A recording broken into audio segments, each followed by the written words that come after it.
ఇప్పుడే dragon cinema అయితే చూశానండి. ఇంక ఈ సినిమా గురించి మాట్లాడుకుంటే ప్రతి ఒక్క స్టూడెంటు, ప్రతి ఒక్క ఎంప్లాయరు, ప్రతి ఒక్క యూత్ ఈ సినిమాని చూడాలి. చాలా బాగుంది. డైరెక్షన్ అయితే నెక్స్ట్ లెవెల్లో ఉంది. సినిమా స్టార్ట్ అయ్యే 10 నిమిషాలు మనకి ఇది రొటీన్గా ఉంది కదా అనుకుంటాము. ఎప్పుడైతే హీరో కాలేజ్ నుంచి బయటికి వెళ్ళిపోతాడో అప్పుడు గాంచి వేరే లెవెల్ మేకింగ్. ప్రతీక్ రాఘవన్ తన యాక్టింగ్ అయితే సూపరు, చాలా బాగా. మనం ఆల్రెడీ లవ్ టుడేలో చూసాము. ఈ సినిమా కూడా సేమ్ అనే చాలా బాగా చేశాడు. ఇంకా సినిమాలో డైరెక్టర్ కూడా ఒక రోల్ చేశాడు. తానే సినిమాని టోన్ తిప్పుతాడు. ఎప్పుడైతే తను ఐడియా ఇస్తాడో అప్పుడు కాంచి సినిమా ఇంకొక లెవెల్కి వెళ్తుంది. అలానే ఇంటర్వెల్ వచ్చేప్పటికి అదిరిపోయే ట్విస్ట్ ఉంటుంది.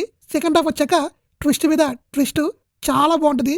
నేనైతే సినిమా అంతా చాలా బాగా ఎంజాయ్ చేశాను. ఫస్ట్ హాఫ్ బాగుందా, సెకండ్ హాఫ్ బాగుందా అంటే సినిమా అంతా బాగుంది. 2 hours 30 minutes చాలా బాగా ఎంజాయ్ చేస్తాము. ఇంకా సినిమాలో సాంగ్స్ విషయానికి వస్తే సాంగ్స్ తెలుగులో పెద్దగా లేవు. ఇంకా బీజిఎం కూడా బాగానే ఉంటుంది.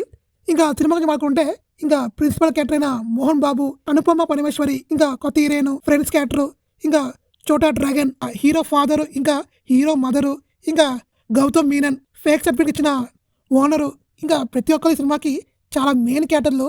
వాళ్ళ లేకపోతే సినిమా లేదు.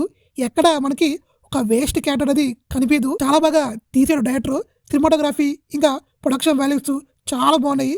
ఇంక ఎండింగ్ లో మెసేజ్ కూడా సూపర్ గా ఉంటది. ఈ సినిమా చూసిన వాళ్ళకి ప్రతి ఒక్కరికి సినిమా బాగుందని అనుకుంటా తప్ప ఇదే సినిమా రా అని మాత్రం అనుకోరు.